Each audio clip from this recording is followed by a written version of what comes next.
July 16th, Tuesday, and we will be interviewing evangelist Chris Williams for the Voicing in Action project at Case Western Reserve University Social Justice Institute. Okay, Chris, could you tell me something about yourself and the history of your family? Well, first of all, I'm honored to be interviewed by you, because I know your works.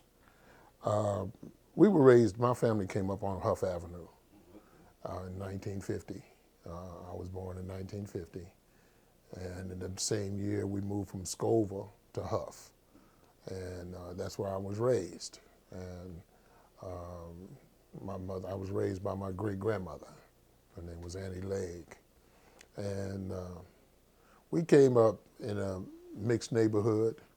At that particular time, there was very few blacks in the neighborhood, but we were changing the scene because we were the first family to live in the area, a black family to live in that area, besides a neighbor. We got along pretty good with everybody, and my great-grandmother taught us the right ways to respect everybody, and that all people can be good, but there's bad among everybody, you know, and that we should not judge the whole people for just because of somebody being bad, whether it was race, whether it was creed or color. Just we should just be nice to everybody. In other words, treat everybody like you would like to be treated. And so Annie Legg was a elderly lady that had youth to be able to chastise us in the right way, spare not the rod, but doing the right things, make sure we are corrected, make sure we did school the way we were supposed to do school, do homework like we were supposed to, and acknowledge God above all things. Yeah. And so, you know, that's the way we were raised. And you called her Annie? Annie. Her name was Annie Legg. Okay. And she was like a neighborhood? No, she was my great-grandmother. Oh, she was your great-grandmother? Yeah, she was the one that raised us. Okay, so if your great-grandmother was raising you, your mother and father had passed by then? No. This is, my mother and father were separated. Okay. You know, so there was an accident where my mother got in a very bad accident and she couldn't raise me. And so my great-grandmother took me and raised me. Yeah. At that time, families were close, and it was typical for families to jump in there. Right. Yeah. Mm-hmm. Well, my great-grandmother ended up raising most of the kids in the family. And then when they were all old enough, then their mamas came and got them so they could help them do some things in the house and stuff. But we stayed with our great-grandmother, me and my brother and my sister. That was over in the Huff area, 88th and Huff, the Dead End Street. Mm-hmm. Same one that Lou Ross made a record about. So you were born in Cleveland? I was born in Cleveland, Ohio. Mm-hmm. Okay, so if you was coming up in a Huff neighborhood, what school did you go to? I went to Huff Elementary, and then I went to Addison Junior High, and then I ended up going to East Tech for one day. One day? Yes, because they sent me all the way from past East High School, John Hay, to send me to East Tech because they thought that was the type of person I would fit in with their environment over there. But I ended up getting transferred back to John Hay because it was so far to go. Yeah. Okay. And you had brothers and sisters? Yes, I do. I have my older sister has passed, Kathy has passed, and my brother T, he lives in Denver, Colorado. So it was three of you? There were other ones, but my mother got involved a lot, and so some of our sisters and brothers got scattered around. A brother named Clarence, I don't know if he's still alive or not, you know, and actually he's the oldest. You know, and so sometimes a dysfunctional family. If the parents are kind of dysfunctional, then there will be dysfunction in the family. But by us living with our great grandmother, even the sister that I call my sister is actually my cousin, because she had a problem at the time with her mother. And so my great grandmother took her in. And so by all of us being raised in the same house, we were brothers and sisters. So actually me and my brother and my cousin was my brothers and was my sister. And we were raised all in the same house, raised by the same standards. We all went to church. We all did what we was known to do was good. When all the families that we came out of, the ones that was disconnected to us, didn't have that foundation. We had that foundation. We had the godly foundation. So Miss Annie must have been a very strong person. Because you talk about your grandmother, and she was your great-grandmother. She's my great-grandmother. What about your grandfather? Was he around? She had no husband, no. Oh, No. okay. So, I had a grandfather and a grandmother, and they were together, but the generation, I guess the way that happened is everything that God took us to the one that he wanted us to be raised by. Because all three of us came up better than all the rest of the kids. Because I believe that was God's will. Because with her, we all had a foundation in the Lord. And that's what gave us the desire to be the people that we are today. Even with my sister passed, she was the one that was in the family that helped raise other kids that did not belong to her. In fact, she never had any kids of her own. She had other kids, and from her sister's side, from her cousin's side, different side of the families that had dysfunctional families, but she took the kids in and raised them herself. So she carried that over from my great grandmother. Okay. That's great. Well, I know back in the day, communities had that thing that they talk about as far as it takes A village? a village to raise a child. I know when I was coming up, you not only had your family, but other families around. Was there other families around that you grew up around, a lot of kids in the neighborhood? Well, there was the McIntoshes. There was the JW family. I mean, we were on a street that had about 12 houses. And the 13th house was like a little house at the end of the street because it was the dead end street. Looked like a little sheriff's house, back in the Western time. Yeah. But we were a family because we had that village. Yeah. Because if I got caught doing something with Fred or JW or something like that, or Walter, the Cheneys, or anybody, if we got caught doing something there, we got a whooping there. And then when we got home, we got a whooping. That's just the way it was. And then if it's something happened in school, we got paddled. When we got home, got a whooping. Because that's the way we were raised. It was, most of them was all, I'm not gonna say everybody was church folks, but most of the people believed in God, and they believed in spare the rod, spoil the child. So I came up in that type of environment. What do you think about the way things are now? As far as that's the way it was when I was coming up too. I think the few whoopings I got was beneficial. I tell you what, in the long run. But today, people talk so much about not hitting the kids and things like that because of you run into so much abuse problems. What do you think about the change now? Well, you got to know what you're whooping the child for. Yeah. There's things that if a kid does things and get away with it constantly and everything, they think they can do anything they want to do. But if you chastise a child for being disobedient, and you let them know, because the parents used to have a thing they said all the time, this hurts me more than it hurts you. and they would whoop us for doing something that they know that in the future would cause us problems. Like we would steal something, we would take something, we would do something like, I mean, when they tell you don't touch something, so they might slap you on the hand or something like that, say don't touch that. And that's not what you got a whooping for. What you got a whooping for is when you did something that they had already told you not to do, and you went and did it again. So now you got a whooping because of the fact is we've already warned you. We've already told you about this. Well, that's the same thing with God. After God gives you a warning. It's just always like this, there's a spirit that's always telling you this is wrong. You know, but when you go past that, now you're going to get the whooping. And the whooping was put in place as a punishment because they had different types of punishment. Our time out and stuff like this, we weren't able to go outside.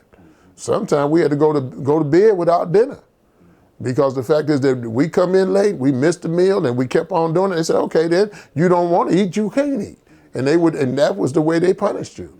And after a while, you start getting in line because they had this thing about go get a switch. Go get me a switch. Go get my belt. So you're going to go get something to beat yourself up with. So, you know, so after a while, that kind of click in your head a lot, you know, and I think that for those that came up my age had a better foundation than the ones that came after me, because those was the Dr. Spock and the McDonald age where you can do things any way you want to and say whatever you want to say, and they put you on punishment. Well, if there was no pain, there was no gain. In other words, the child figured, well, they ain't gonna do nothing to me anyway, so why should I do this? Why should I have to do that? In school, we used to, when we were coming up, the Cleveland Browns would be on, like they have off season.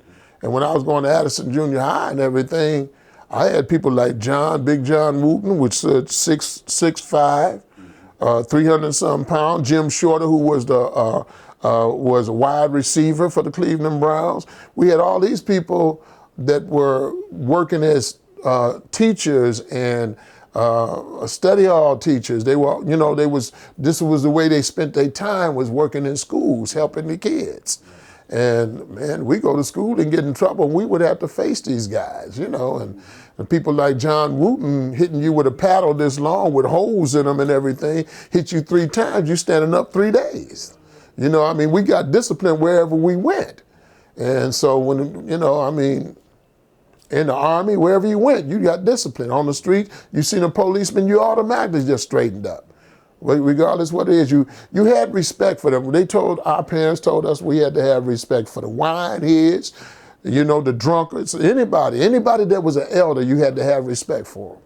And so to me, I think about it nowadays where you can walk down the street and just look different than the rest of the people do, and the kids want to pick at you.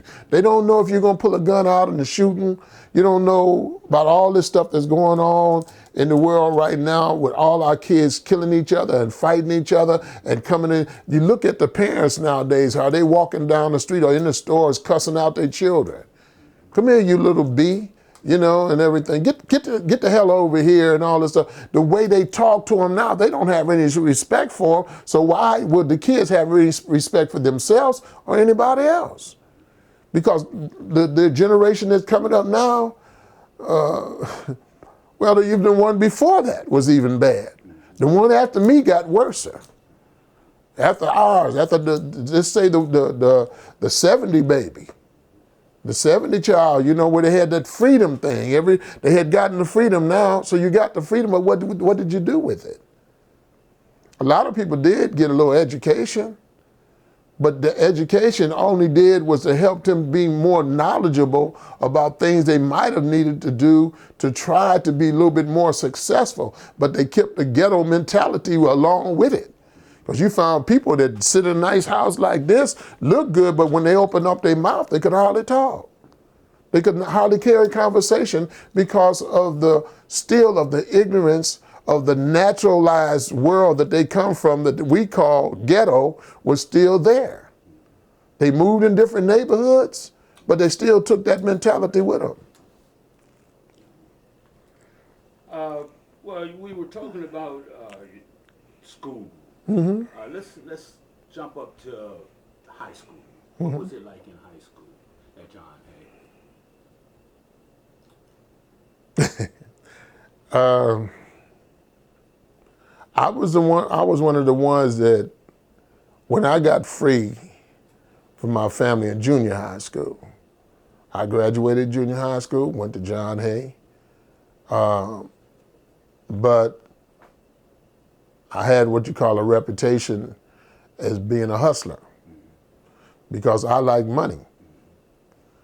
So I did some things hustling, trying to work in stores and getting to know the people, shooting pool and, doing what we do is to try to, make ourselves feel good. So that kind of messed me up when I started going to school. I had a little problem with school because it seemed like they was repeating the same thing I learned in junior high school. They was repeating it and just adding stuff onto it when I got in senior high school. They were still trying to talk to me about Christopher Columbus discovered America. Well, I happen to be like a little historian. I did some things when I cut school, like a lot of people would cut school. I hate this to be on the biology, but I'm gonna tell the truth. When I cut school, I went to the museums. I went to the Natural History Museum. I went to the Art Museum, the Health Museum on 89th Street. This is where I used to cut school and go, until I got older and got to thinking about girls and stuff like that. But I would go to these schools and I would, talk to people and get a little bit of more understanding. So when I got in senior high, and they were still trying to tell me about Christopher Columbus discovered America, I asked him about what about America Vespucius? What about Leif Erikson? And I got to ask them about different things, and I got in trouble when I got there because the same principal that I had, Mr. Johnson, in Addison Junior High went over to John Hay. So I was sitting in the class, and at this time in my life, I'm 16 years old, and I'm already into Dick Gregory. And Dick Gregory was talking about different things that happen in the world and how should we look at the world. There was no economics being taught in school. We didn't learn how to handle money, so we didn't know nothing about handling money. We didn't have a history for ourselves, and I wanted to know more about me as being a black boy. And I asked him about that. I was kind of rude in school. I would ask them questions about don't you have anything about black history? And when they talked to me about Christopher Columbus, I told them, I said, I don't understand that. And they said, what you don't understand? I don't understand how a man could discover a country that was already people in. So who discovered before he did? So I asked him that question, and so I did one of Dick Gregory's little trick. I did something that was silly. I said, you got a car out there in the parking lot. Now, if I went out there and got in your car and drove away with it, you say I stole it. But you can tell me that this man came from Italy and Spain and went over to this country over here and started taking them people's land and everything, but he discovered it. So I got suspended. So when I got suspended, I kind of stayed out of school. 11th grade, getting kicked out and everything. So I went to working jobs. I just started working. I started working in Quickies Meat Market. I started working other jobs, like in a hotel and everything, until I went to the Army. Okay. And now, when you were at John Hay, was it predominant? Well, I'm pretty sure it was predominantly black, but were there any other nationalities? Oh yeah, there was a few white people there. There was? Yeah. Oh, okay. Yeah. You didn't see as many of them, but it was. Yeah, because you still had them coming down from the heights, different places around there, and at that point in 1966, 67, there were still a few white people in the neighborhoods, But most of the time it was black. How about the teaching staff? Most teaching staff was still black. You know, we had white teachers, few, you know, But most of them was black. black teachers, yeah. Okay. You had mentioned you were free from your parents. Hmm? You had mentioned you were free when you became free from your parents. Is that what you meant? Well, I started taking care of myself. Actually, I was about 12 years old. Okay. But because my great-grandmother couldn't do too much with it, she had gotten older. And when the riots came in 66, 65, 66, it burned part of the house. So my grandmother went one direction, and I went to stay with my dad for a while. Okay. But my dad had a situation that he had a girlfriend and all this other stuff. And I didn't feel comfortable with him. So I stayed with different people and went to school, had jobs working as a banquet houseman, working at Buy Rights, where at that time they were paying me about $25 for 2 hours worth of work. That was a lot of money. Oh, yeah, yeah. And so when, at that same time, that same store was the one that gave us black people credit until our families got their welfare checks or got paid or anything like that. And I was raised, like I said, I was raised more of a Christian kid, and I wasn't really the violent type or anything like that, but the riots hit that, and they burned Huff down. Okay. And then I got into girls. And I kind of stayed at those girls' houses and everything because I never did stay with my mother or father, but my father only for a short period of time. But I never did stay with my mother. I stayed with my great-grandmother, but my great-grandmother had moved across town, and my cousin and them were taking care of her. And so that caused me to be more on my own. So I would go to school, I would support myself, you know, and I did a pretty good job at it, you know, because my money was my money. Anybody I was staying with, I would, as long as I was giving them some money for some food or something like that. And the people I was staying with, basically, because that question might come up, was my girlfriend's parents.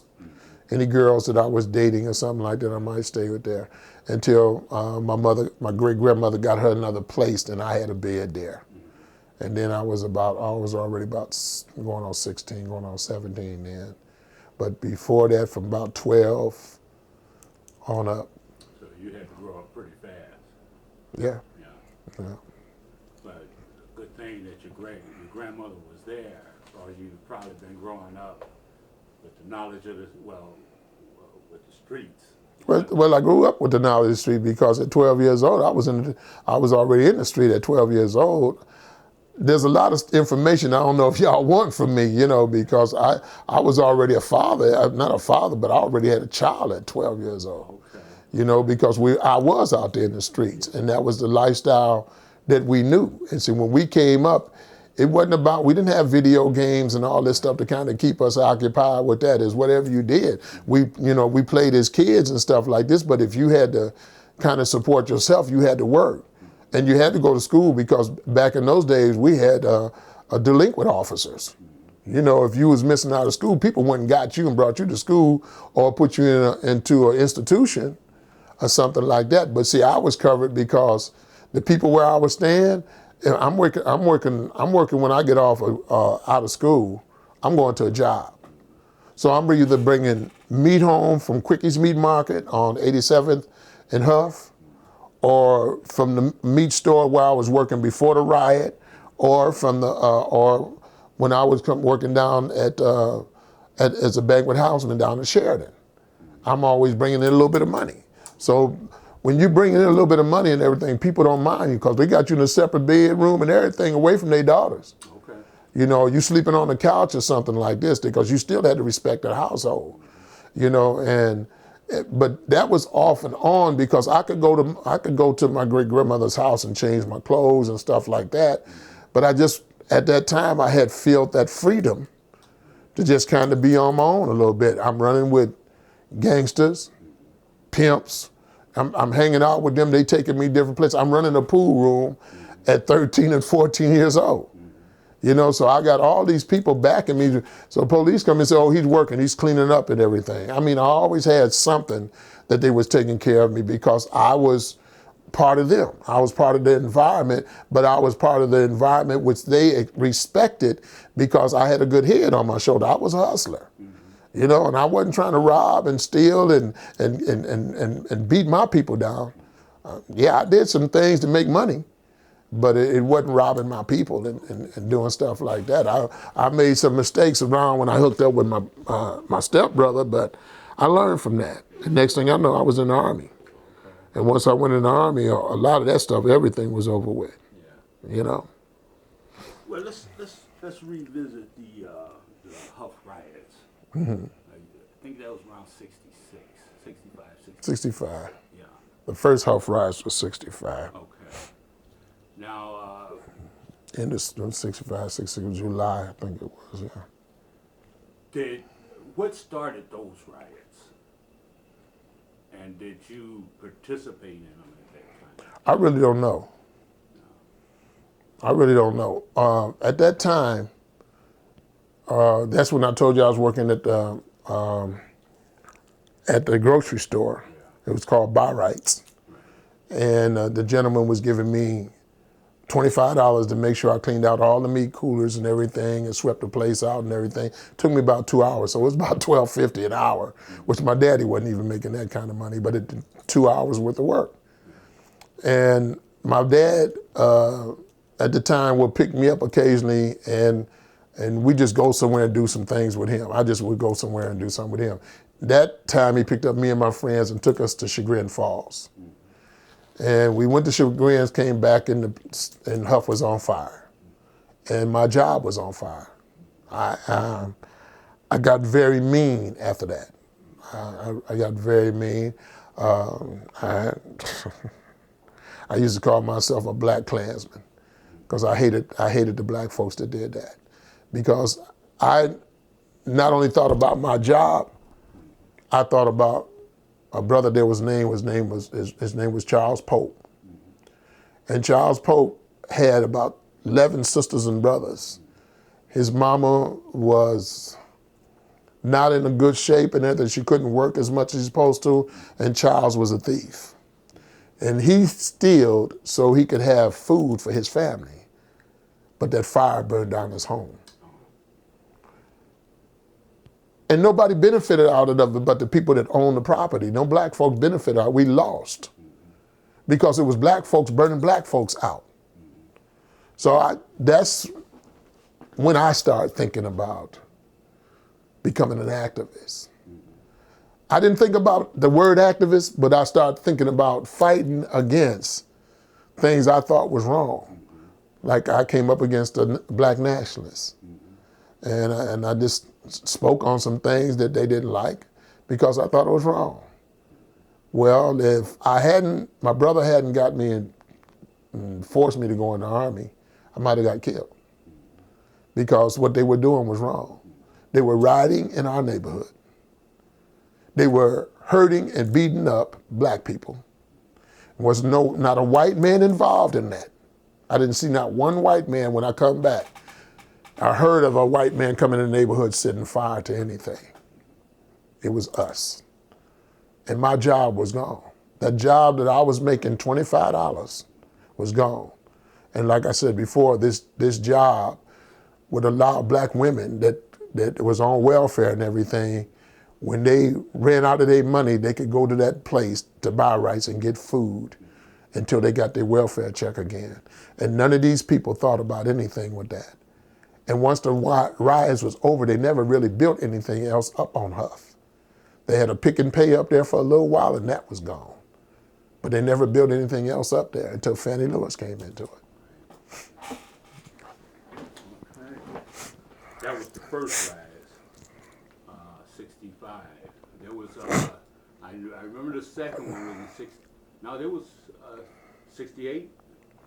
No, Huff didn't get involved in too much in that. Now, in 68, I don't know too much about it. There wasn't much going on there or anything, and because Huff was already destroyed at that time with the 65, 66 riots. That was it. Because that's when Detroit and they were still doing all that other stuff. But Cleveland had already had its demise, and Huff was the one that really got hit. We got hit the worst, and I don't know why we got hit the worst. But I know that the ideal of it is that I could never see any rationality in it. You know, as time went on, if it hadn't been for Fannie Lewis, which I think she's the greatest council person this city has ever had. You know, but anyhow, if it hadn't been for her, it wouldn't have never rise from the ashes. And it had rose from the ashes where you can go in just about any city, any part in this city, and you won't see nothing as nice as that area over there. And it's quiet. You don't hear no fights, nothing coming from there. And one reason is because Fannie Lewis had us, my group of people, to walk through that community with her group of people and pray. Now, this was a long time after. This is 30 years, 40 years after the riots, you know. But that's what she would do. You know? So you had an experience with the black nationalists, and that was not favorable. No. There was a couple of other organizations in Cleveland at that time. The Black Panthers. Black Panthers and the Afro Set. The Afro Set. Yeah. The Afro Set came from the black nationalists. You know, they came from them. Like a splinter group. Splinter groups, yeah, I think so. I don't know how long that really lasted. I think there was a leader that came out of it, but I can't remember his name. But I guess he kind of kept it going after that. But he died here not too long ago too. But they were just a bunch of guys that got together, and actually what people might not want to say, but they wasn't nothing but a gang. And I don't care what nobody say. I don't care if somebody come up and say something to me now. I don't care what they say. But when you go and you destroy your own people's property, and you don't benefit from it. I'll tell you a little quick story if you don't mind. After I went in the Army, I came home on furlough. And I went to the bar. I had my uniform on and everything, and some old friends of mine and stuff that I was hanging out with before I went to the Army. Merle and Clarence took me to the bar and everything, and we was just drinking and partying. You know, I'm just welcome me home, and we heard somebody hit the door. And so some of us in the bar got up and ran out to see what's going on, and these black nationalists was beating this old black brother. They was kicking him and stomping him. And so I just bust out the door and went and grabbed one and slammed him up against the wall. And when I slammed him up against the wall, the other guy put a gun in my side. And when he put the gun in my side, Red, who was Clarence, put a gun in his head. And he told me, he said, I'll blow your brains out right now as you stand here, you touch my brother. Drop that gun. Drop the gun. And so the guy did. And so I grabbed him, and Red said, let's get out of here. I said, no, I want to know why y'all beating this old brother up. They talking about we need money so we can buy weapons. I said, well, how come you don't go beat up the white people? Why don't you go in the white folks' neighborhood and jump on them? Well, we need the black nationalists. I said, black nationalists? I said, you supposed to be protecting black folks. You beating this old man up. Well, he was over there with the prostitute and everything, so he ain't no good. He buying PUSSY for my sisters and all this. I said, brother, that's what we supposed to do. We buying from our own folks, regardless if they are hoes, you know. I said, we buying from our own. And so let him buy whatever he want to buy. At least he's buying it from his own. But you don't know if that's one of the daddies of one of your brothers that live across town. Capone gonna hear about this. Capone gonna hear about it. Who's Capone? And then they told me it was a brother that I come up with named Earl. I said, I want to talk to him. So they called and told him I was coming by there, so I go by there. Here's Earl, who I come up with. Put a sawed-off shotgun in my face. I don't care if you are like family. You don't be jumping on my boys and stuff like that. And Gracie, his wife, came and told him, said, that's Chris, put that thing down and everything. I said, I just came to talk to you, man. I said, we were family once and everything. Yeah, but you don't understand what we got to go through. I said, can I talk to you? So we went in, we used to sit down and talk, smoked a joint, talk, and I told him, I said, look here. I said, what we do to our own people is different for the folks that got money. I said, if you really are that black and you're against what the white man do, shouldn't be the white man be the one that you're coming up against? So when I left there, we had a better understanding. We had a much better understanding of everything and that. And because I told him, and then I started looking at it from another view, man. I started looking at it, I said, man, no wonder they call us niggas. Excuse me, but that's what went across my mind. So I couldn't wait to try to get back with the Army, but I just messed around there with them, and I was late going back and everything. And all the time, my brother took me back because he's in the military. So I sit down there for a while in Fort Knox, Kentucky. And I was in a cell because I was AWOL. And I thought about all the things that my people were going through. Next thing I know, they were shipping me out to Germany. This was 1969. So when I got in Germany, the first thing I got caught up in was smoking hash. You know, but I don't care what nobody say, that hash opened up my mind. I believe that's why they don't want to have it here in America, because it'll open your mind. But I just started thinking about things, and I seen how we was acting there. We was fighting each other over there. I got tired. I started speaking about it. We had Black Panther parties over there. The Puerto Ricans had their little groups. The whites had their group. And we're with 8th Division. 8th Division headquarters, where we had the 8th Division Panzer tanks. We had 8th Division Airborne. We had 8th Division Infantry. Everything right there was all war. We in war. We in Vietnam War. We getting ready to go to war, and we fighting among ourselves. And I start talking about it because every weekend, white boys getting jumped on, white boys jumping on. If they find, and they still had their thing where it took a lot of them to jump on one of us. But one of us would walk up to him, just knock one out. And the Puerto Ricans was doing it to him too. And there was a Puerto Rican leader named De Jesus. And there was 2 brothers, call them the Williams brothers. Bernard and Ron Williams. They were Black Panthers. And this was in Germany. This was in Mannheim, Germany. So I hooked up with Ron and Bernard. And Bernard was hardcore. We called him the gorilla. I mean, he didn't mind beating some people up. He didn't mind beating some people down, and especially white people. So after I got into them, we smoking one day and stuff like this. And back where I was at, I was in aviation maintenance. We had good white guys, you know. So I invited some folks up. I'll call it back. I'll call it back. You know? We had good white brothers, and we were all close in aviation maintenance. So I was talking to them about it, and I invited Ron and Bernard up and everything. And when the white dudes came over, they was on guard, like, you know, they ain't used to that, you know. And I told them, I said, no, I said, here, we cool, man. We don't do that. And I told them, I said, you know, I said, the problem that I had with us doing all this fighting and stuff like that, excuse me, I mean. So as I was talking to Ron and Bernard about, we had a white brother named Tish DeFaro. I call them all brothers, and another one named Don.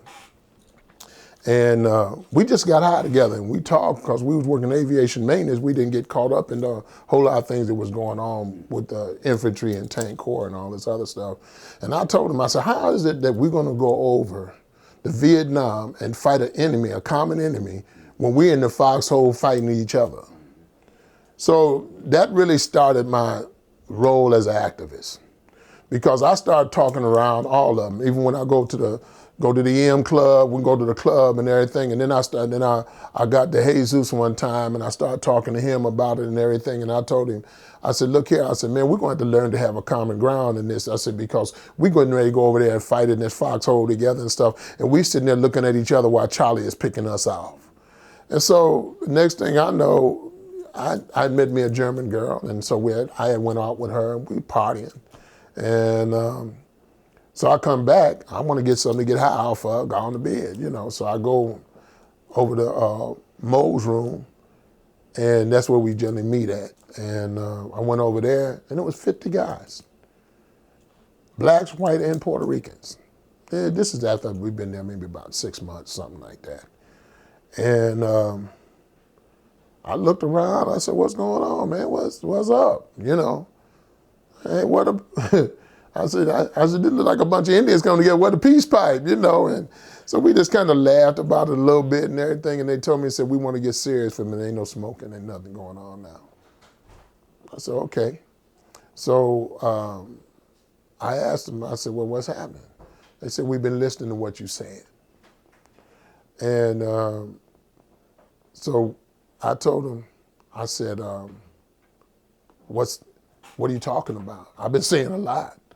And they told me, said, about us fighting each other among each other, man. He said, that's the problem we have in the States, man. You know, we all against each other over there, and we come over here, and we all supposed to be in this uniform together and stuff like this. And we know it's not, you know, we know we're not back in the 40s and 50s where blacks were separated from whites. We all together, but yet we still being separated.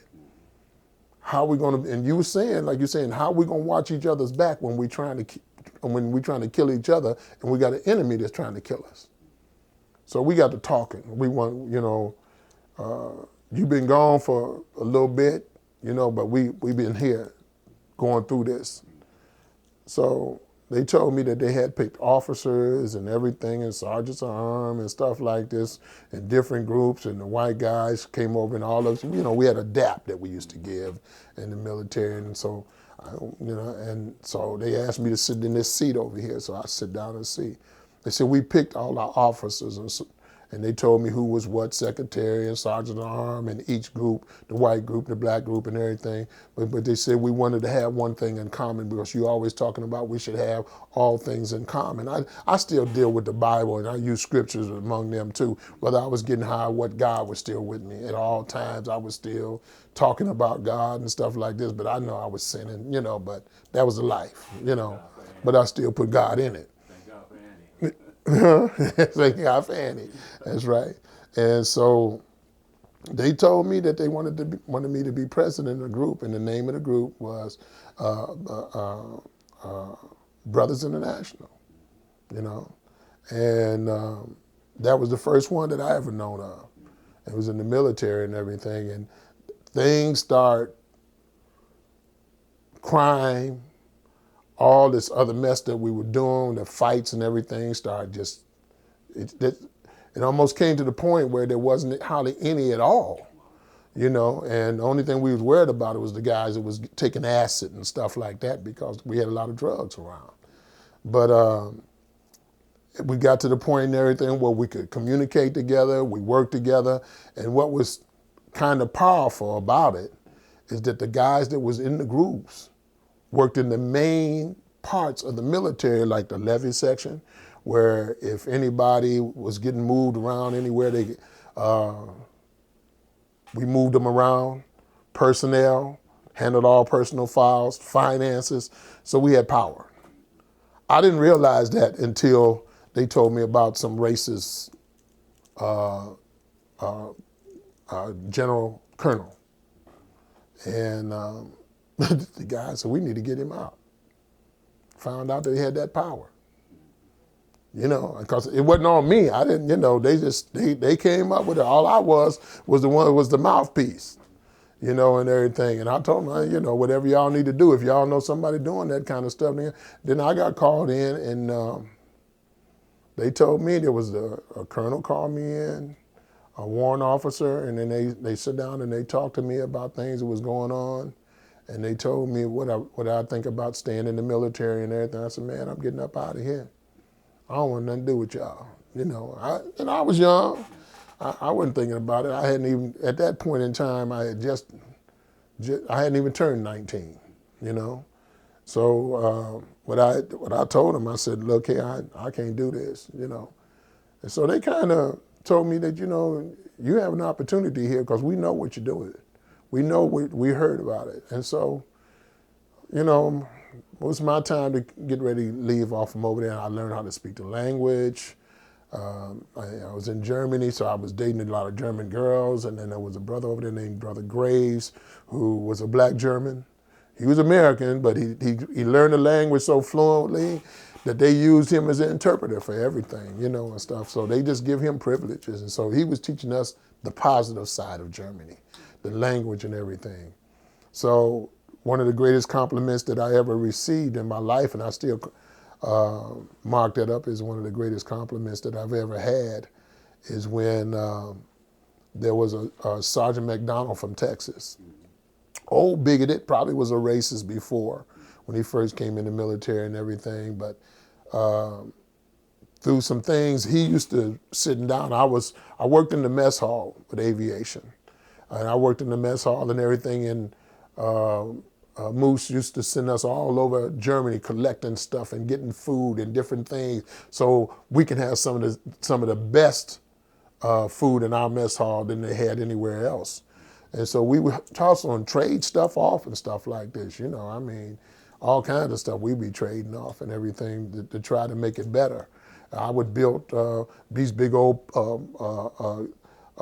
boxes, stand-up boxes and stuff for flowers and all kind of stuff. I had little skills in carpentry and stuff like that, you know. And so when Sergeant McDonald was getting ready to leave, this was before, when he was getting ready to leave, he came up to me and he told me, he said, I want to talk to you. He said, you know what? He said, I've been in this Army 21 years and it's time for me to get up out of here. He said, but I want to tell you something.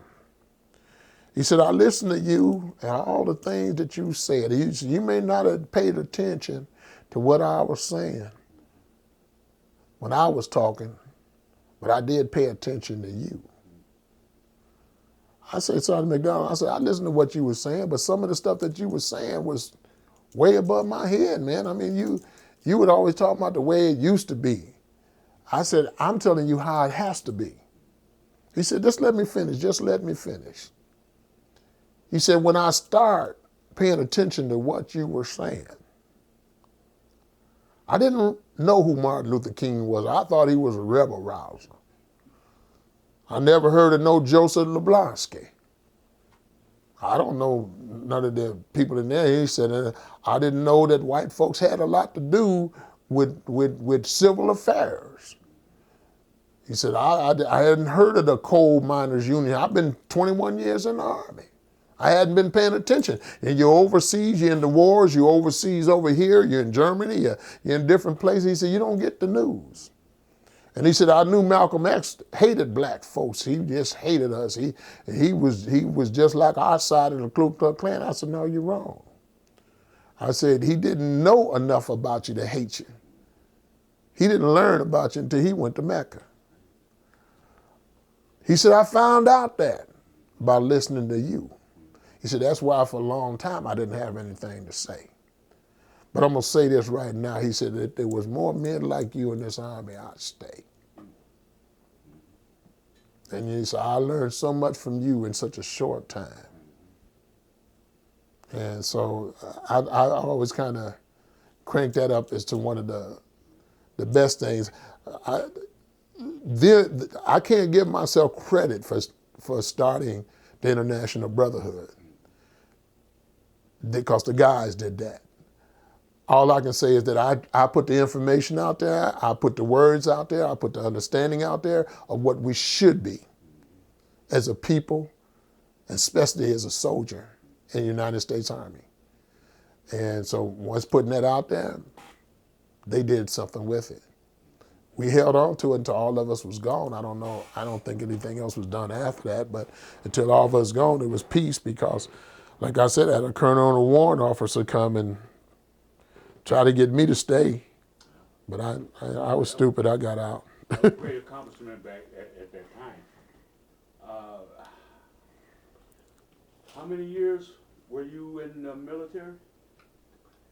In the Brotherhood, sorry. That only lasted about a year. That only lasted about a year because, like I said, we was already 6 months into that, and then about in 1970, when I was getting ready to leave and stuff like, I was one of the last to leave that was in that group because those guys had been there longer than me and everything. But in that time, let's say from the time that it started, I'm gonna say about that, maybe not even quite a year, maybe about 8 months, something like that, because I wasn't there in that particular unit for that period of time because we were all leaving out there. So I'm gonna say about 8 or 9 months at the most. It was just it was peace, it was peace, and then we took care of our own business. There might have been a little issues every now and then with the new guys coming in, but each group, we had sworn to take care of our people, to get our people to understand it. The white brothers decided that they was going to talk to theirs, and the blacks said they were going to talk to theirs, and the Hispanics said they was going to talk to theirs. So say, let it be known, man, we're going to war. We can't fight among each other. Do you still have contact with any of the members? I wish. No, that's, like I said, that most of my life is a fly-through life. My life is doing whatever I got to do for the moment and move on. And it seemed like it's been like that until I got into evangelism. Because evangelism tell me I have to have follow-up. Okay. So that's just in the last 20 years. But before that, it's not like I even know what one of them is. I wish I could say that. So after you Excuse me. overseas, was that your was that your tour duty? You were done, or you were coming back to civilian life at that time? Yes. Okay. Yeah, I came back to civilian life, but I was still, I still did reserve time for a few years until my 6 years was. Right. So did you come back to Cleveland? Yes. Okay. Could you tell me about what life was like at that time getting out Excuse of the me. service? There's a period in there I got to tell you. Okay. I came back to Cleveland. Yes. And I only stayed a couple months. Okay. Then I went to live back in Europe for 11 years. Oh, okay. For 10 years. So you got out of the service. I got out the service and I went back and lived in. Came back home and then you went back over there. Yeah. Got as a civilian. As civilian. Okay. Yeah. Well, as a civilian, I just worked for the military. Okay. And I worked for the military, then I worked for the Germans. I mean, not for the Germans, but as a civilian, I worked in a restaurant business for the military. And so I worked in the EM club. First I worked in the officers club, then the EM club. Then when you say EM, you mean enlisted members? Enlisted members, right. Enlisted men's club. And then I ran a little enlisted men club myself for a while, cook and everything. And then I moved to Heidelberg. And then when I moved to Heidelberg and everything, I got married to a young lady named Marita, and we had a little baby.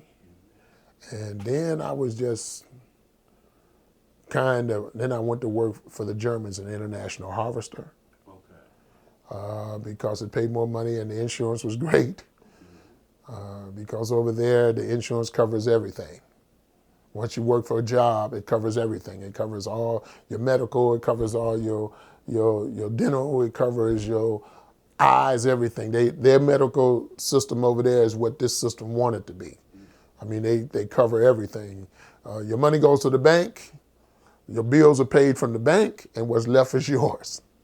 The system is a pretty good system, So if you take care of your money, if you want a loan or anything, the bank calls your job, asks you what kind of work you do, what kind of person are you dependable, and if they say yes, then you can get the loan you want. They take care of their people over there, Okay, that was 11 years you spent over there, and you were married? Total. And had a child? Yes. Okay. Wife named Marita and my daughter named Nicole. Are they still in Germany? No, Did they come back with you? no, no. We got separated while I was over there.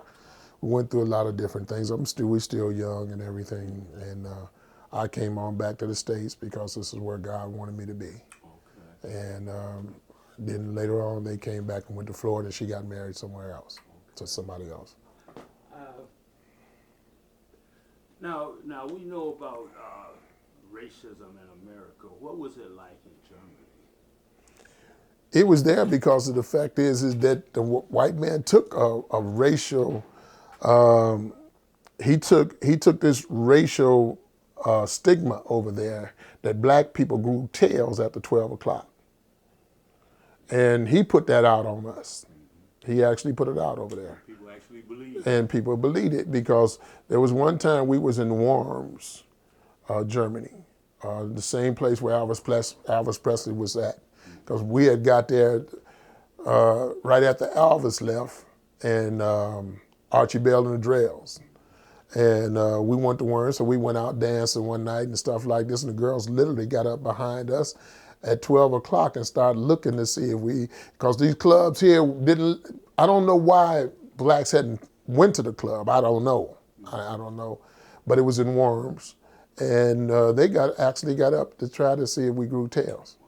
Yeah, it was crazy, But when they found out they didn't, they fell in love with us, because we danced good. We had a good time, had good fun. We wasn't trying to beat them up or do anything to them, nothing wrong to them or nothing like that. And we was just trying to enjoy our life, but it was kind of crazy.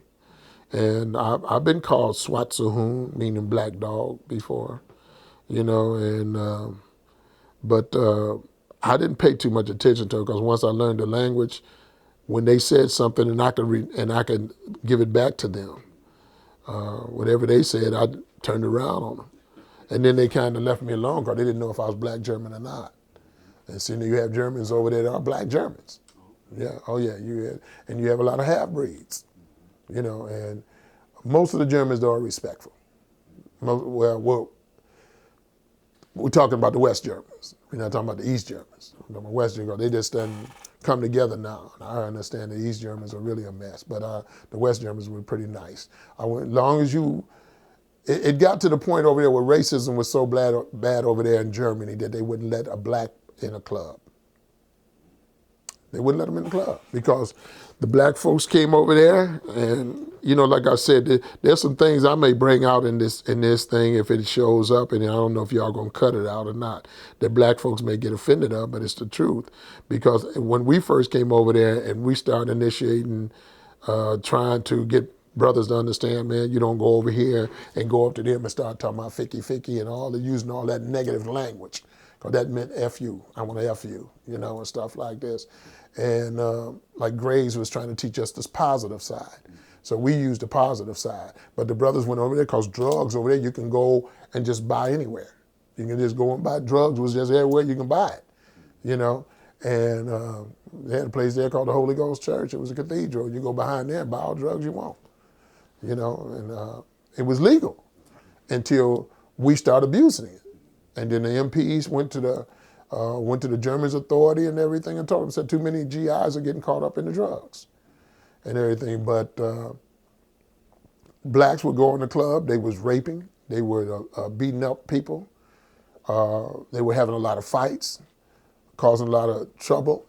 They were doing it. And I was watching this, I seen this. And let me go back a little bit. When I came up on Huff, it was mostly white.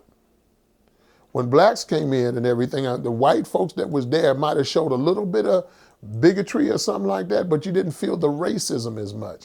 But when the blacks come in and the young blacks start really getting loose after the riots, man, it was a bad place to walk, a bad place to be. And it was us that brought that down. It was us that brought it down. And then also, when I was go back from Germany, when we first came over there in '69, it was kind of cool. I had met I can't remember his name, the old cook, And Gerhard's father even told us that some blacks had saved his life during the war, in World War II. And they respected blacks. They cared about blacks. He said, he said, there's a different type of black man here in this country now. And he said, this one likes to fight and he likes to do all kinds of things. And it's kind of scary, he said, because the blacks that he met during World War II were very good people. They helped them get out of a concentration camp. They let them go instead of, because they didn't have no weapons. They said they was through fighting. They didn't want to fight no more. They was through with Hitler and everything. And said the white guys wanted to keep them, but the black guys said, if they want to go home, let them go home. They don't have any weapons. And the black guys let them go. So Gerhard's father always had that in his heart. When I come into his heart, he treated me. Gerhard told him, he said, this is my friend. And he told him, he said, I didn't know whether to bring him home or not, but he's like a friend. He's like a brother to me. We work together. And his father just treated me like a son, you know, because that's what happened to him during World War II. Well, now you got this different kind of black that came in even after I got there. There was fighting, grabbing and snatching on the women, doing all kind of crazy things, man. And I didn't know what to do then, because then it wasn't like I was connected to all these brothers I was with before. Everybody's gone. The brotherhood is not there no more or nothing like that. And so it got bad. They would not let a black man in the clubs. Certain clubs you can go in because they wanted those dollars, because the dollar was more than the mark. But other than that, some of them clubs didn't care whether you black or not. They wasn't letting you in there. They didn't care nothing about the American dollar or anything, because of the fact is that you came in with that negativity. I noticed that a lot of your comments are directed at what you see as far as the community and what they do to themselves. Yeah. What we do to ourselves. Yes.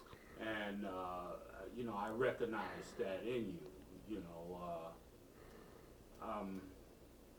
where do you think that kind of logic comes from in you? Is that something that your grandmother Annie gave to you, or just something that you picked up as you came along? Because you recognize things and you don't mind speaking on them. When I was coming up with my great grandmother on Huff and everything, we didn't have any real racial problems with white people or anything. We went to their stores and they treated us nice and everything, because most of them owned everything at that time. So we didn't have all those things. As time went on, wherever the black folks came from, down south or whatever it is, I think that mentality of self-destruction is in our heritage somewhere. Because if you go back and look at the African tribes, the bigger tribes would always overrun the smaller tribes and make them slaves and take them and make them do different things. We don't know this because we don't get into African history. We don't know that. We don't know that the greatest slave trader in the world was the Watutsis and the bigger tribes in the Congo, the Congolese tribes, who went and took the smaller tribes to give them to the white man to keep to keep them from having problems with the white man. Because they had more of them and they had more spears, and the white man was scared, but the white man had them bullets and shoot them, so they would go and make some kind of trade. And so when they started doing it, whatever kind of communication they made, those tribes would get those smaller tribes and overcome them and trade them off. We don't know any of that because we have no African history. We don't even have hardly American history in school no more. But we as a people, there's a hurt, there's an anger, there's something inside us that's volatile, that is there, and I don't know where it comes from. Because even when we talk about rioting, you still got those ones that's going to march and have peace, but then you got the ones that want to be destructive. And see, and as long as we have that, they always going to compare us to evil. They're always going to compare us to being the worstest people in the world and stuff. Because right now with this thing going on with Trayvon and all these people getting out here rioting, why you want to riot when you know it ain't going to do nothing but cause you to get hurt? or somebody get hurt. You may have your little brother, your little sister out there, but you ain't thinking about that when you pick up that brick to throw it through that window to snatch that TV or something. You don't think about none of that. All it is about self. And blacks is more selfish into self than any people I know. White folks will build up a business, they build up a corporation, then kill you off. We'll kill you before you even get there. And so it's something that I've seen because, like I said, when I seen it when I was in Germany, I seen it when I was on Huff. When I was coming up on Huff, Huff was cool. I was playing with the kid across the street and every now and then. Daddy told me, I told you don't play with him over that way, but the kids still played together. Because white folks instill hate in their kids. As racists, they're instilling it in us. We don't have that really instilled in us. Most of our people don't instill that, especially the old folk. They never instill that stuff, hate the white people and do this and everything. No, they should treat everybody with respect. I heard this more in our neighborhood than they had doing to others, you wish others do unto you. Okay, I heard this coming up all the time. Yeah, and I heard my great-grandmother tell me, you don't look at the person's color, you look at what that person do. That's the reality of it. That's the facts. If that person treats you good, then you treat that person good. Now, no matter what the other person is doing, if that person treats you good and that white man treats you good over there and this black white man treats you bad, then you get mad at the white man that treats you bad, not the one that treats you good. And that's the way my great-grandmother, who was back in slavery time actually, that had the knowledge of what was going on with slavery and everything, that came from down south, came from South Carolina. But she didn't instill that kind of hate in me. So the hate that I grew up with basically was more or less toward my people for destroying themselves and wanting to hurt me. I've been down in South Carolina, in Columbia, South Carolina, man, where them white folks down there tried to kill me. And I understand they was racist. But why should my brother want to kill me out on the street when I'm walking around looking like a bum and I ain't got no money, but you still want to try to mug me? I don't understand that. How you going to be a man and want to beat on a sister, beat on a woman? What makes you a man when you want to come up and destroy a family when you in the family and you stealing and robbing from your family? I mean, and then you want to come back home. I mean, there's the things that we think sometimes it seems like that we need to be reprogrammed. And even when we say we got God, we still wicked. Because we don't understand that God don't like wickedness. He don't like evil. So no, what I learned, she told me the right things to do, but what I've seen that was the negative world is because God brought me out in that world so I could see it for myself. There's a scripture in the Bible that says, if my people who are called by my name humble themselves and pray and seek my face and turn from their wicked ways, and then I will hear from heaven, forgive their sins and heal the land. And then the next scripture goes like this. He says, my eyes are open and my ears attend to the prayer that's made in this place. God has always says, watch and pray. And he's always said he that had an ear, let him hear. I believe in keeping my eye on everything. I watch the news all the time. I don't listen at just Al Sharpton. I listen at Rush Limbaugh. Because I want to know what Rush got to say too. Because see, not everything Rush saying is wrong. And maybe some of the stuff he gonna say that make me want to turn around and grab him and shake him up. But there's something that Al Sharpton say sometimes that maybe, hey, wait a minute, brother. You need to get into a little bit more deeper and understand this, because ain't none of you got the heart and the guts and what that Martin Luther King and Malcolm X had. None of y'all got it, because they didn't need money to do what they did. I mean, they needed money to do what they did, but they wasn't asking for it. They wasn't seeking that. Martin Luther King wasn't seeking glory and Malcolm X wasn't seeking glory. They went out and did what they were supposed to do. Shirley Chisholm didn't seek glory. Barbara Jordan didn't seek glory. Ain't none of them sisters that went out there that knew what was going on in the world didn't see. Joseph Leblansky wasn't seeking glory. None of them people were seeking glory. They did what they knew to do, like for people, like you had. Okay? Like those of us that look and see a problem and we want to have a solution. People talk too much about problems and they don't want to deal with the solution. And really, to us, there's only one solution, and that's God and prayer. or two. You want to call it two? God and prayer. Because if you go to God to ask you, Lord, help us because we don't understand what's going on with this madness, then God will give you the understanding of what you need to do. But what I learned for being out here, seeing people, listening to people, all the meetings I used to go through with Anawa and all the ones up in East Cleveland. I used to go to all these meetings and get frustrated. Oh yeah, Mildred Brewer might have got these things accomplished now, but once upon a time, she was just a person that was running off the mouth too.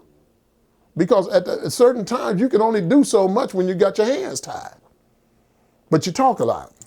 And when you say Mildred Brewer, you're speaking of? The council person used to be, or still is, the council person for East Cleveland. But there were other people that was there. I believe Mildred had her heart in it. But there were so people like Old Mays and all these people, there was nothing but, they wasn't but people that wanted a title. And they didn't care nothing about what they did with the title. Coming to meetings and stuff like this and fighting in the meeting when they got people there that want to invest in the city. They sit up there just like Negroids, fighting among themselves. And all the people I watch business people, white business people that came there that was looking for certain things and maybe some tax write-offs and everything if they set up a business. Hear these people arguing about what they wanted. Instead of trying to understand, so well, how can we work with these people to get something established in our city? They would sit there and argue. The people get up and leave. So was I watching? Yeah. So when I told everybody I'm through, after the Anawa situation, after Anawa went to jail, I was down there with him because he come to my church. He asked for forgiveness for the Lord and everything and stuff, whatever he was going through. And so I supported him all the way through the courthouse. Okay, since we're talking about East Cleveland at this point, let's come on back to after you came back from Germany. Did you settle in East Cleveland at that time? No. Okay. You came back to Cleveland. I came back to Cleveland. Okay. Right. How long was it before you moved into East Cleveland? I moved into East Cleveland in 1989. In 89? Mm-hmm. Who was the mayor at that time? Davis. Davis, okay. What did you think about Davis as a mayor? I didn't think much of him because I seen a city in decay. Okay. All I heard was stories, so I don't really know. Okay, let me look at it this way.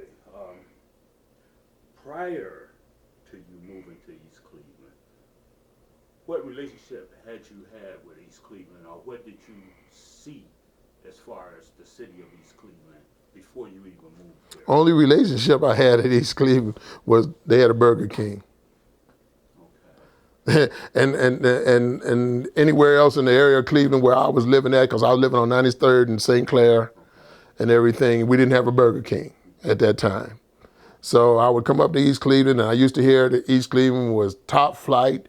They had first class this and first class that, and the police would run you down and all this other stuff and everything, because I can't remember the name of the guy that was mayor then. I can't remember his name again. The city manager, whatever his name was. Yeah, it was before Davis. It was before Davis and everything. Wise? No, it was before him. There was somebody else, and it began with a P. I think his name began with a P. I think heavy-set guy, round face.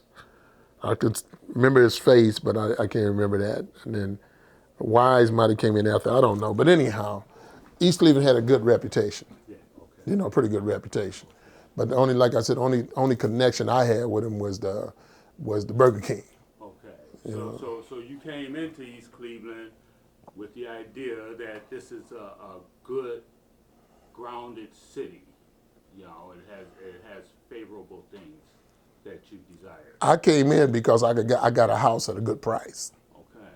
All right. I got a house at a good price. I'm a veteran, and I found a house here. I didn't want to live in any apartments, anything, and it had a giant backyard Okay. with a pear tree, and I fell in love with that. So I moved into it. Okay.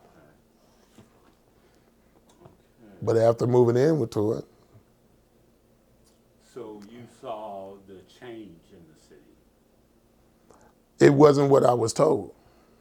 Okay. You know, I didn't know how long it took to change because I had not had any involvement in it, but the Burger King.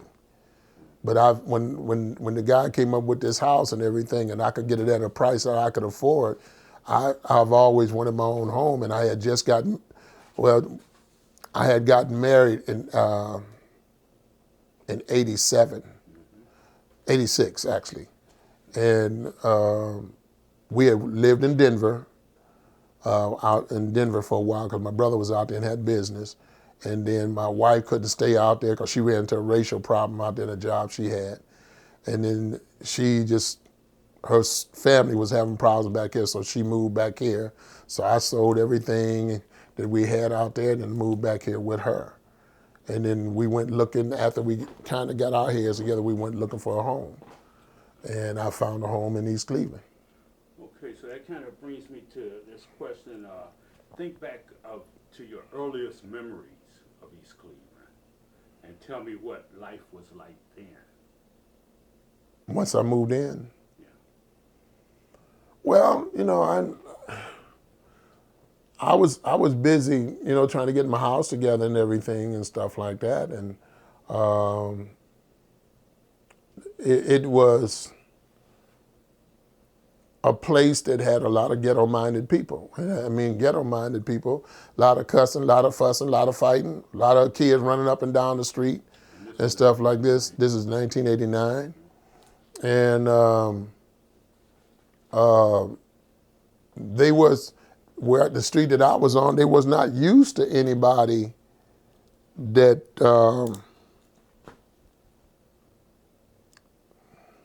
how can I say it? They was not used to having anybody around them, I think, that was truly into the kind of worshiping God, just doing things right and stuff like this, because there was a lot of drug dealing going on.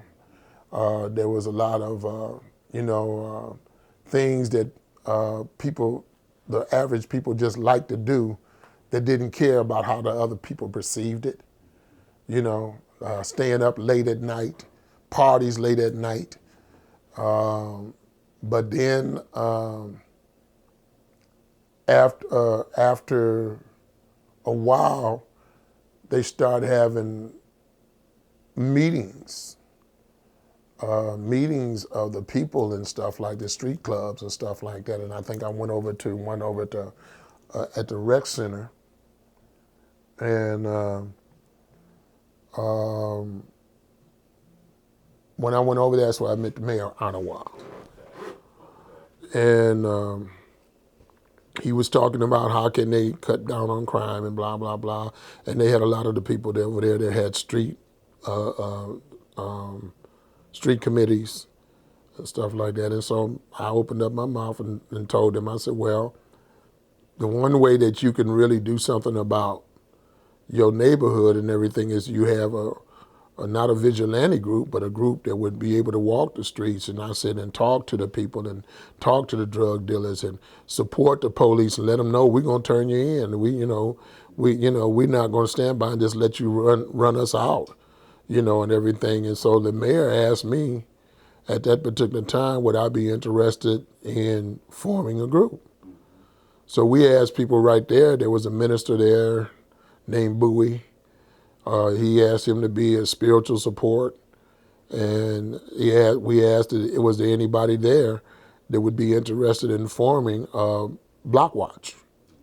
But people that wouldn't mind participating. And the mayor said he said himself that I would go out on you as many days as I could.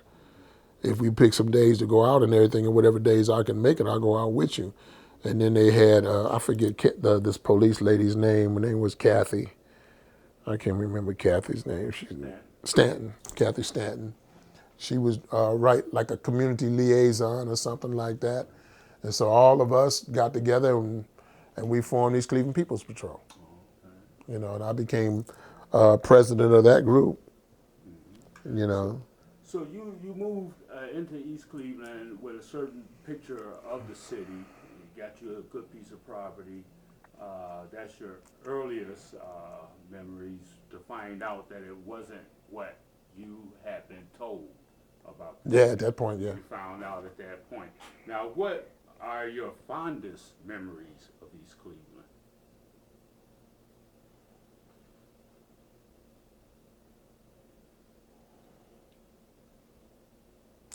Seeing people come together to work to protect their cities, to stand up against crime, stand up against the drug dealers, and stand up against the things that was going on, because we did do a great work in there. I've seen some people that work in City Hall. I've seen them in other places, and they told me right away, they said that one thing that they always going to remember is me and those orange hat people walking through the streets, talking to the drug dealers and everything, because they said through us, and there was an officer named Officer Hill that was here, but he's captain now for the city of Cleveland, and he let folks know that our group changed a whole lot in East Cleveland. It caused a whole lot of crime to cease because we went where the drug dealers were dealing drugs. We went and stood out in front of their houses. We talked to them. We communicated with them. We prayed with them. You know, and we let them know that we're going to come back, you know, because we didn't want the drugs doing. But the main thing is to see the people come together. To see that there were some people, most of them was elderly people, but at least they came together, you know, and they would walk the streets. They would walk for miles in a day, you know, going out there on the streets, you know, and to me, to start seeing crime go down, you know, and really getting respect from the police too as well. You know, because the police even respect us when they seen us out there. They ride by and honk. They knew that the area was in good hands because we was out there, you know. But seeing people come together for a cause to help one another, to me, that was the best part of East Cleveland was those people, because it wasn't like it boomed in businesses or anything like that, but it did boom in a culture where it says, we can be a village if the villagers get up and work the village, you know, yeah. Okay, in what ways has the city changed over time, and what do you think contributed to those changes? You really want me to say that? Mm-hmm. The city has died. And it died because the evil that was there, when we walked through the streets, when we had People's Patrol, and even when I became just an evangelist and had a church here at Helen S. Brown, we would walk through the streets and pray. We'd pray on the drug spots. We would pray up. We walked through from Lakeview all the way to 152nd. I would carry the cross. And I do this every year. I carry the cross. I carry it around Easter time. But then, back then, we just pick up the cross and carry it through so people would see us carrying the cross and let them know that regardless of what they think, Jesus was still in charge. And we carry the cross and we pray and we stop and talk with people. We go into the bars. We went into one of the bars right up there on Taylor and Euclid. And we went into the bar one night and I asked the owner, can I pass out some tracts? And they kind of looked at us kind of funny. And the guy said, yeah, go ahead, you know, go ahead. I said, I'm not disturbing your people. I'm not going to get to preaching up here. I just want to give them a little tract. And the guy said, okay. And then some of the people in the bar came up and said, you know what? Y'all real Christians. And I said, what you mean by that? He said, a lot of Christians come past here, man, they look in here and everything, and they get into stepping. And then one of my old friends from Huff was in there, And he said, so this is what happened to you after you went to the army. You come back and you're preaching now and everything. I said, not so much that. I said, I just believe in getting the word of God out. And so they let us start going into the bars and stuff, and they would never really mess with it because we didn't mess with them. We didn't go in there and say, you going to hell. We just give them a tract and just let them know that the Jesus loved them. You know, and so we got that respect as walking up and down the street. So we prayed on these things. There was a gentleman that came in from New York that wanted to revamp some of the buildings and everything, but our people got in there and started crossing the wires in the building and everything and set the building on fire. And he was going to enclose it in there. He wanted me to move in one of the buildings to be a landlord and everything. And I talked to him and everything, and he was going to remodel that whole thing down there. I can't remember all them streets that's right down in that area, but Page and Wymore and that area and stuff like that. He was really going to be fixing that up and everything, but after them girls got in there and they crossed them wires and burned the building down, he left. We had little block parties that he was raising up, trying to get the people to come in and do something. But then we prayed and we prayed and we prayed, and as we prayed, we had these little stakes with the prayers, and we put them in the ground. Okay. So we destroyed the power that Satan actually had in the city of East Cleveland. Okay. But as time went on, the people got older and they fell off from People's Patrol because we had give out clothes, shoes, food. We had 20-foot trucks load of foods and stuff that we was giving out every week, because that's how God was blessing us with money. And we was with Helping Hands, and the brother that had Helping Hands was out down by Sandusky, and he would load us up with trucks load of food, you know, stuff that's getting ready to, the dates getting ready to expire and stuff like this. Some of them still had expired, but it's still, you could use it still, but we were still bringing it in and giving it to the people. And clothes and everything. I mean, we was getting clothes donated from all kinds of people. So we were always around there doing that, praying and having outdoor church and stuff. We worked with Art McCoy and what's the name of his group? Black on Black Crime and stuff. And we worked with different ones, with Judy. And so we were always doing something, and it was always prayer. So when God brought the peace and mostly all the drug dealers subsided, everybody, they couldn't do anything else in there. The Spirit of the Lord was moving in the city. And this is what you won't like. And maybe, I don't know who else going to look at this, but because I went and started pastoring, which I shouldn't have did. I should have stayed evangelism and should have stayed out there on the streets, but I got in the pastor thing, got kind of comfortable. It took the life out the city. Then when I moved in 2006, the place completely just died. It just died, and it's been dead. It's not like they're doing anything there unless you know, some of the smaller groups of people are trying to come together to do something, but it's not like they're building. The mayor still tried to tear down some of them places to get rid of some of the mess that was going on in some of them buildings and stuff like that, but they don't have the life that they should have because the churches don't have life. See, when God's people, we're supposed to bring life. Because the Lord says that he came that we may have life and life more abundantly. But if we don't get out and pray in the streets and talk to the people and show the love, where is the love? If the God's people who are called by his name don't humble themselves and pray and seek his face, if they just go to church, that's all you got is the church. The Spirit of God has to be brought out. So the few people that are there that may have it, that are doing something, they're not spreading around because they're focused on what they're trying to do, which is good. And you may even look at the area where they at, and you may see a little life around there because they got that life. But the church is not going to have life because God expects more out of them. So if you don't have a church that's going out asking God to give life to the community stays dead. Now, you don't got the devil out, but you still got wicked people in the White House. You still got wicked people in the sheriffs. You got wicked people still doing their thing, and it's undercover.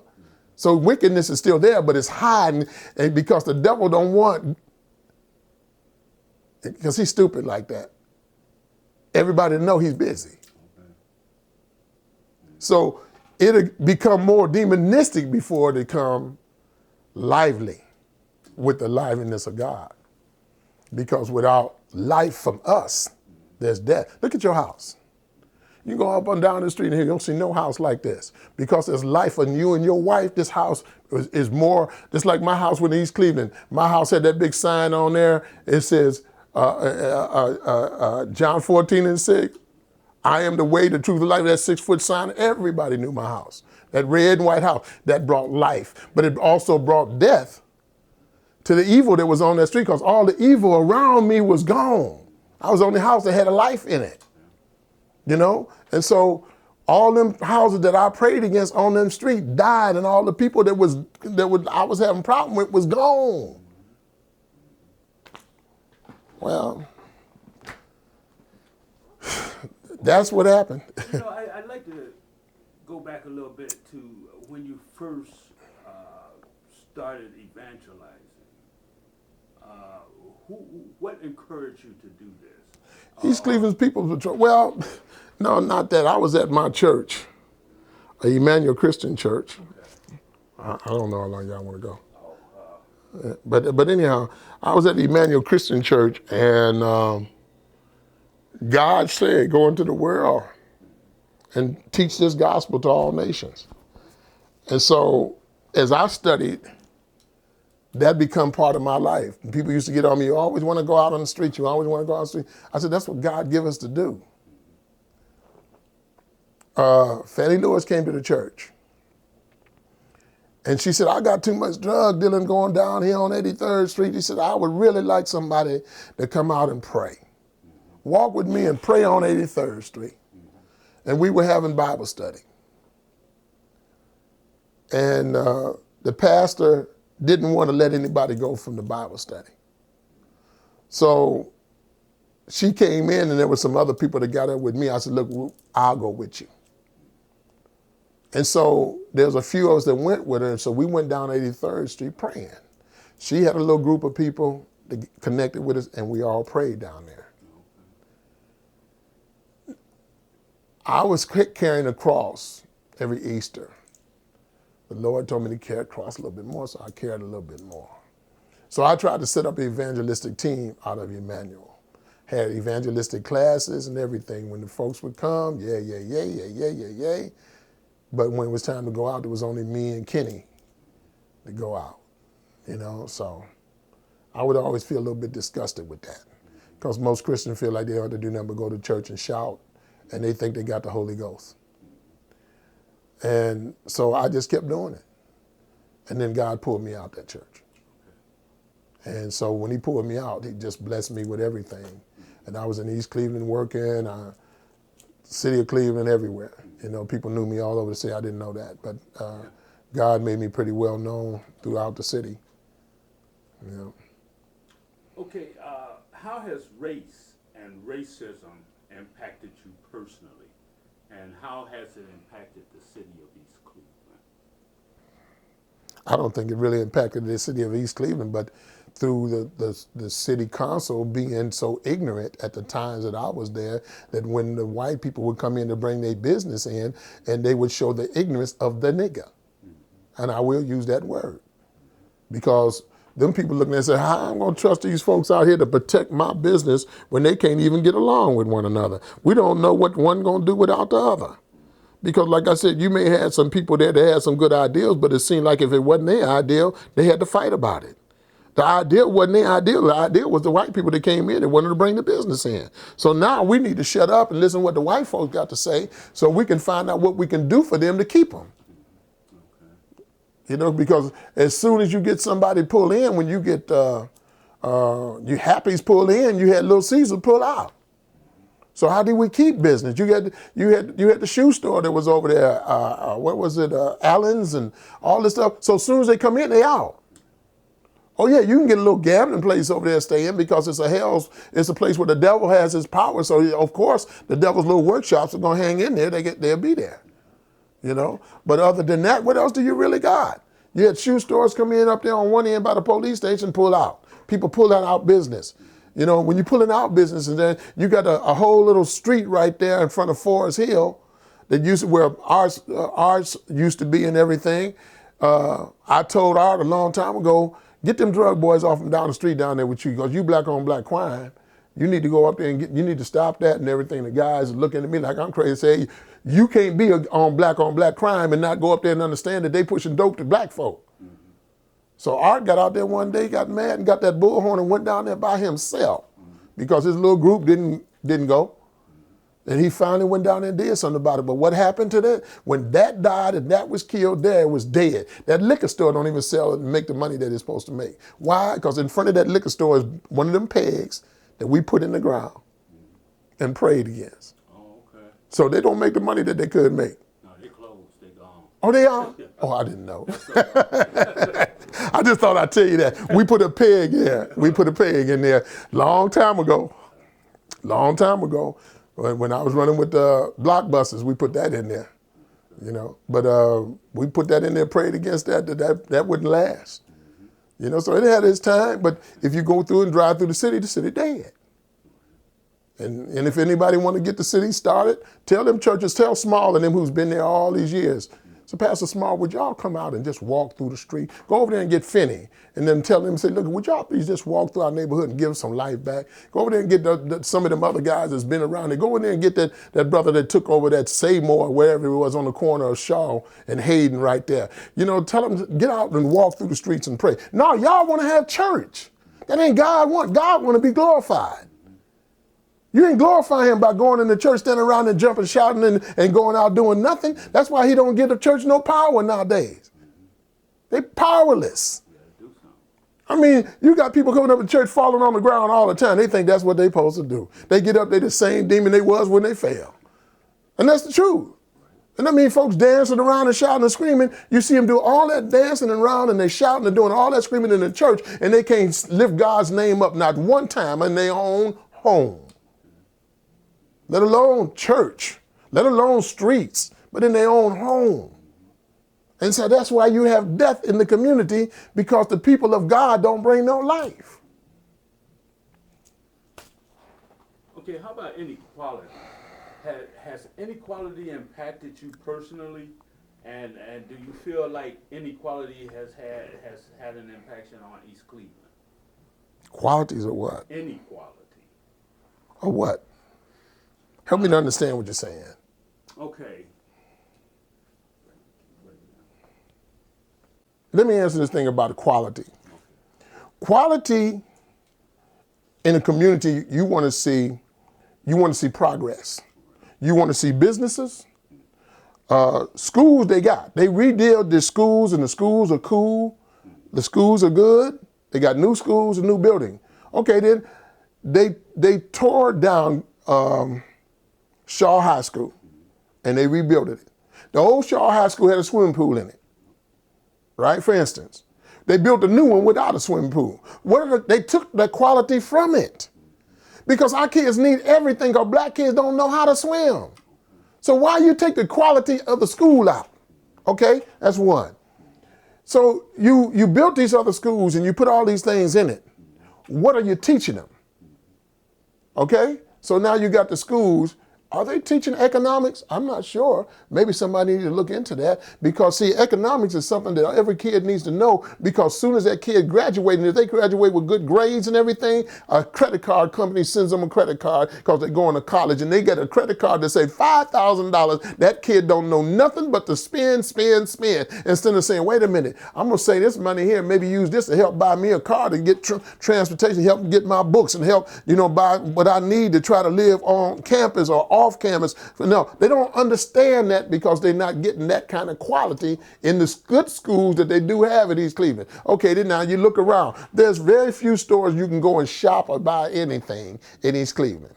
All right? without them closing something down, right? So how can I talk about quality in a dead place when all they got is new schools with not enough of the right ingredients in the schools to help develop the type of child we need for this time and age, right? The kid, when me and you came up, when we as children came up, they told us you had to be twice as much as a man to equal a white man. Okay, then, now we're seeing how black kids are getting killed all over the place. They ain't even had no guns on them and nothing like this. And the white justice system says, it's all right, it's cool, it don't matter. We can march as much as they want to. They don't care because they got everything insured and they get it rebuilt. Maybe they wanted it to happen so they can get the new thing that they wanted. And they don't care nothing about us because the fact is that the one that's sitting on high is the one that got everything and he's thinking about that he needs to get. And now he's getting it because we done went down and destroyed it. And now they pointing the fingers again, them niggas. So, okay then, what if you got all these churches in the city and the churches don't build nothing in the city? You had one church that said they was going to try to build a old folks home and stuff like that. Never did get it. Never did get it. And their churches were separated. They were pulling away from each other because they had what you call a ministerial alliance in East Cleveland. I don't know what they got now, but they ain't built nothing. Ain't nothing with all them little churches come together and saying, okay, each pastor say, every week, I'm going to take $100 from whatever comes into this church and we're going to put it into a community fund and we're going to build something for our kids. Or we're going to build something for our people. Do they do that? No. So how can we talk about quality? Now, the quality in me, I'm 63 years old. I'm still here and I'm still able to talk. I'm still able to stand up against unrighteousness. I'm working with Hip Hop Nation. I'm working with Silver B, with the Hip Hop Nation, when he got me coming on the radio on Thursdays and everything, talking about what's going on. And then I'm working with Al Porter and his mother and everything with the Hip Hop Symposium, trying to talk our kids into stop all this bad language, these B's and these N words, and let them know that they got power in their words to be able to help our young people around. I want to teach them about business, to have them to start thinking about getting folks to work with them that can help them handle their finances so they don't have to be stuck if they fall down, about teaching black folks how to invest in a house before you invest in a car. Don't you get a Cadillac until you get your house. You understand? Get you a house first. Invest in your home first and get you a Chevrolet. And that means if you have to shove one leg and lay the other. See, but the idea they're talking about quality in what? It can be no quality when there's no life. And if everything around you is dead, you can never really have anything that's going to be alive.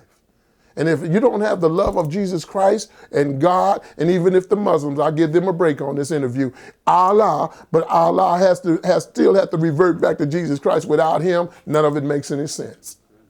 And even Muhammad said that himself when he called him Isa. You understand? Because they talk about the return of Isa. So there's something involved there where we need to come together as a people and not let religion separate us, but put our minds together, because great minds can have great kids. But if everybody's walking around dead and there's no life in us and nobody's really trying to do nothing but have church, just want to shout around and dance around, then get up and go back and do whatever they're going to do. I noticed there's a lot of churches in East Cleveland.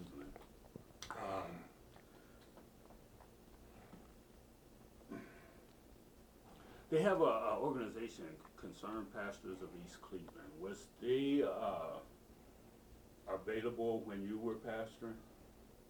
They had Concerned Pastors, might have been the Ministerial Alliance. I don't know if they changed that, or there might be two organizations. But only thing I'm gonna flip this on you. Both of y'all from East Cleveland, or you have businesses in East Cleveland, or something to do in East Cleveland. What have they done? I'll make the point. Concern for what? Concern for pastor and and First Lady anniversary, concern for church anniversary, concern for Nurses Guild anniversary, concern for Deacons Board anniversary. Concern for what? If you got a church with 200 members and each one of them give $10, right? How much money is that? $2,000. So if you take $200 and give it to the pastor that day and $200 and give it to the community, the church still got $1,600, tax-free. Would you be helping if you put that $200 into a concerned minister's box and say, we're going to build something for our kids, or we're going to come together and put something else together? I've seen the new buildings being built up there on right there across the street from Wendy's and stuff like that next, and I've seen the new library and stuff like that, but a lot of government funds and stuff went into that. But there's some things that those churches, because see, when I went out there and trying to get them to pray, there was 21 churches I walked to. And when put flyers on them to come and ask them to have prayer, overnight prayer, you know. We had a couple of them to show up and some of them didn't. Most of them didn't. Okay then. So concerned pastors doing what? If you can see, or if the people where it used to be we the people can go to the churches and say, concerned pastors, what are you concerned about and what are you going to do about it? Does that make sense? I mean, don't you think God is going to say to them, because you know there's a scripture in the Bible where God says to 5 of the churches, I know your good works, but I have this against you. Okay, what did you really do? When I had my church, in the 9 years we had it, we changed the whole community around. A whole community. That's why you got Foreman Meals. That's why you got Save a Lot, and that's why you got Advanced Auto Parts. And Kevin Conwell would tell you that, because where we had our church on 124th, we prayed out on the streets. We had church out right there on the street. We prayed up and down the street. We talked to the people. I prayed with the drug dealers. I took 9 drug dealers into the church. The store that was next door to it that was dealing all the drugs, we prayed against that, and that got shut down and then got renewed. A new building put in there and everything, and then when they paved the streets in our area from 125th all the way down to Lakeview was paved on both sides before any part of Superior was paved. Both sides was paved because God gave us. They came by and fixed the face of our building and everything else. Somebody said to me, said, well, this pastor, friend of mine, said they wasn't supposed to have no church on those Saturdays anyhow. And when you don't have the Holy Ghost and everything, you don't do. We had more Holy Ghost than he ever thought he could have. I left that church in good business when he took it over. And I don't care what nobody say. I sit down with him anytime and go word to word with him. But the ideal of it is we had a time to do what we needed to do. And God is using me in other places now. You know, and again, I'll even say this. It's God that's in this because he let me speak the truth when a lot of them won't come on and tell you, oh, I smoked dope. They won't come on and tell you that I was a sinner. No, they want to come in and they act like they're going to sit here and they got their legs crossed and everything and they're going to try to be so perfect with it. But the idea of dealing a real autobiography is dealing with the truth. So the secrets don't come up later on because, see, I know how God changed me. But I know how God can move. So you can't have all them good qualities. And then with the churches doing what they're doing, the concerned pastors, somebody need to ask them a question. Maybe before you retire, maybe you ought to go to one of them meetings and ask them. Maybe the organizations that are doing something need to go and ask them, is there anything you can do for our community? Because see, now there's prime property that's closed down. So they can take that prime property and make it something positive by putting that money together. Just a thought. Okay, now we've talked about what you've done, or your organization did as far as walking the streets to help change that drug culture that was in East Cleveland. Now, can you recollect a memory or instance when the community came together and fought for something that was important to the city? Only thing I can tell you about is when East Cleveland People's Patrol came together. The community itself, after I kind of left East Cleveland, I didn't really get too much involved with any of the groups to hear or to see anything that they was doing. With the mayor that they have now, I'm not sure of what he's done. So I really can't give you an answer on that. I'm not gonna, act like I know something I don't know, because I just look at what I see, and and the improvements in what I see them at. I am really concerned about what's going to happen with those buildings that they're building up there next to the hospital and across the street from the library. Because if you put the wrong people in there, that's going to be destroyed soon. And if you don't get no life in there, and if you don't get the Spirit of God in there, it's not going to last that long either. Give it 10 years and it'd be messed up, But the only thing about it is that I haven't heard anything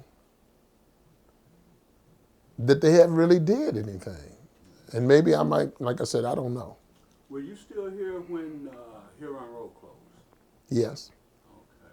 Yeah, you're talking about when the people came together and asked them not to do it, and they did it anyway.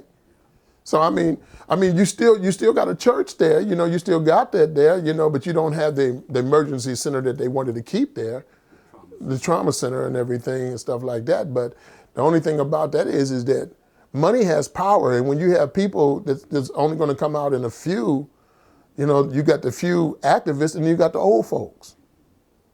The young people ain't coming out. Why? Because there's nobody really to talk to them and get them to say, look, you probably be the first one of the ones to get shot. Could be your mama, could be your grandmama, could be somebody that you love. When I'm talking to them, I go down all the way back down to great-grandmama, if I have to. They make them understand this is where she needs to be able to walk without worrying about them. All this stuff that's going on over on 93rd and them over there, 3 women, within a week. Within, and they are upset over there, so they talking about some people want to do it. Let's go over there and find out and see who's really involved in that. And you're going to find the elderly is over there, because most of them ain't got nothing to do, so they come out and voice their opinion, but it won't mean nothing, because if you don't have the village, you definitely can't have a community. And if you don't have a community, you got no communication. So. Okay. How have surrounding institutions and cities impacted the city of East Cleveland? Because we're right here in a certain area that's conducive to... Cleveland Clinic, okay. University. Well, I think that some of the tax money and everything, working with Kevin Conwell, has helped come through. That those buildings that are new up there, where I spoke to about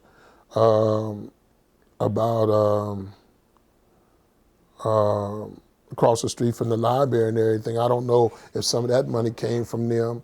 It does impact a little bit, when you got people that's working with them that kind of let them know the possibilities of the people being involved with them, and what is it that they doing with the people. I don't know how they got the money for that. But I know that once upon a time, we had university hospital policemen coming in to help with some of the crime that was going on in East Cleveland when I was in there too. But now I don't know what's going on, so I don't know how they really impact. I don't know what they bring in the money. I think that new little clinic that you got up there has something to do with Cleveland Clinic, so that impacts the city, and I think that's a good thing, but how many people that got jobs there from East Cleveland? I doubt it. I don't know. Okay, we're winding it down. Okay. Okay, I got 2 more. What is your vision for future East Cleveland? And tell me about major issues that need addressing in order to better our neighborhood. My vision for East Cleveland is my vision for all the city of Cleveland and the area is to see God's people rise up and make a change in the community. And the only way that they're going to make a change is they go out and talk to these people individually, talking to them and getting them to understand how important life is, how important it is that you work together to try to build something in order to have something, or you won't have anything. Because every city can be responsible for their growth if they get the kids and the youth and everybody to understand that this is something that you need to be involved in. Because in order for us to have something, you got to be part of it to build it for you to appreciate it. So the vision is that people coming together to build something together. That's best. That's right now to see it happen, to see people working together would be the greatest thing that I could ever see in my last days and time. Okay, now I know you no longer live in the city of East Cleveland, but what would you be prepared to do because you do have some history here, what would you be prepared to do to help improve our community? If somebody was to call on me to do anything in East Cleveland to help them, like Margaret Dewar called on me about this little girl that disappeared in East Cleveland. I'm gonna walk through some places. I'm gonna do some praying. I'm gonna find out where her last place was and ask God to show us or to show somebody where this girl is. Whether it be her alive and well or dead. But somebody need to know. Somebody needs to get some closure. You know, but I'd be willing to do anything I could to see life come back into a city. But I burned some bridges in East Cleveland because I spoke to some pastors and probably made some of them mad. Because I told them, I said, I can't understand all the partying and no building of the vision of God. And so I really don't care, but if I came back in there and had some hearts and some minds of people that just wanted to lift up the name of the Lord and say, we're gonna build something here. This is our home. I would come back and walk with them. I would pray with them. Do whatever I could with them to try to let them know that the God that I serve, the Lord Jesus Christ, Yahweh, Jehovah, is a God that can rebuild. And he can rebuild it, anything that is broken down, if we just do it in him. Okay. Well, Chris, I want to thank you for this interview. It was a very good interview. I just want to ask you if you have anything in addition that you would like to add before we close.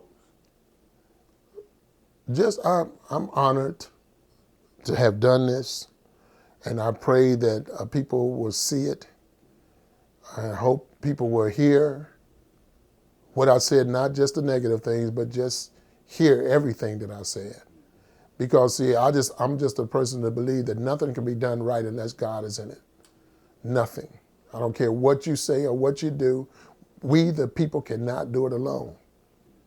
Because there's things that we can't touch that God can move and bring in together. And he can heal the land. And he can heal the people of the land. But that's it. Thank you very much.